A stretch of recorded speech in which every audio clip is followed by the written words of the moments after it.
দুদিক দিয়ে আমাদের এই গোড়া বাজার বিশাল বড় বাজার। দেখো এখানেও ক্যাপসিকাম রয়েছে, ক্যাপসিকাম আমি আগের দিনকে নিয়েছি। হয়ে যাচ্ছে বাজার, এবার ভেতরের বাজারের দিকে যাব।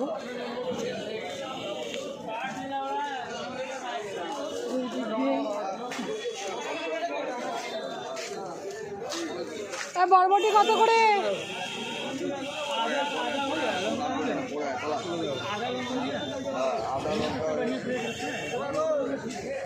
ও 10 টাকার বরবটি দাও তো, 10 টাকার বরবটি দিয়ে দাও।